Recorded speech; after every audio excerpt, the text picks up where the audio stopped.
Students welcome back to my YouTube channel competition exam and general studies. तो अध्याय 8 कंकाल तंत्र स्केलेटन सिस्टम का आज ये पार्ट 2 है।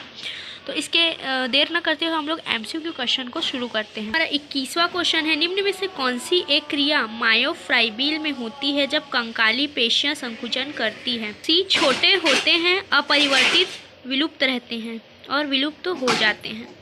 22वां है, क्रेनियल 8 अस्थियों से मिलकर बनी होती है, इनके नाम हैं। तो ए 1 फ्रंटल, 2 पैरेटाइल और आई 1 ऑक्सीपिटल, 2 टेम्पोरल, 1 स्फिनॉइड और 1 एथेमाइड।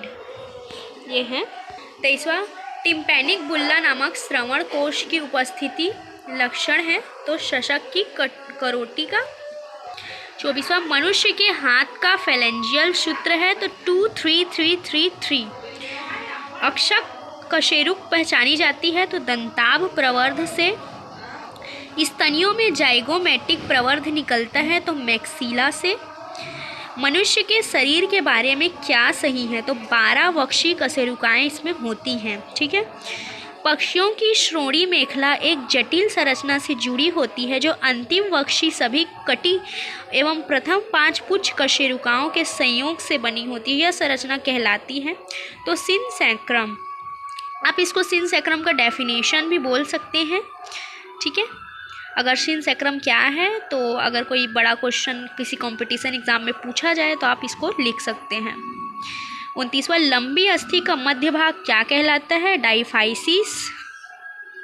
श्रोणी मेखला की कम सदृश रचना एसीटेबुलम बनती है, इलियम, स्चीरियम और प्यूबिस से। ठीक है। 31वां, वे कशेरुकाएँ जिनमें वर्टिब्रेटरियल नलिका पाई जाती है, तो है वह सर्वाइकल। सर्वाइकल हमारे नेक के पास को ही बोला जाता है। नेक के पास की जो हड्डी है उसको ऑप्ट्यूरेटर फोरामेन किस में पाया जाता है? तो श्रोणी मेखला में। 33वां, लंबी अस्थियों के शिरे आपस में जुड़े होते हैं स्नायु से। कब्जा संधि निम्न में से किसके मध्य पाई जाती है? तो ह्यूमरस एवं अल्ना के मध्य।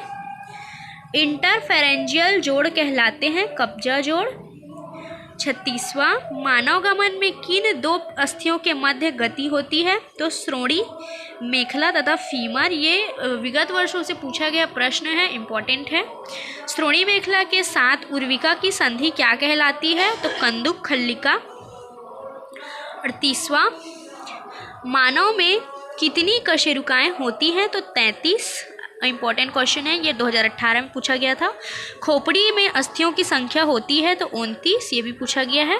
और लास्ट है कि देह तरल में Ca2+ का निम्न स्तर हो जाने के कारण उत्पन्न हो सकता है अपतानिका। ठीक है। तो अब तक के लिए इतना ही। और आपको इम्पोर्टेंट क्वेश्चंस अगला नेक्स्ट चैप्टर देखेंगे, क्योंकि ये चैप्टर हो गया है क्लोज। एंड अपने नोट्स बनाइए, प्रिपरेशन कीजिए and all the best. Thank for watching.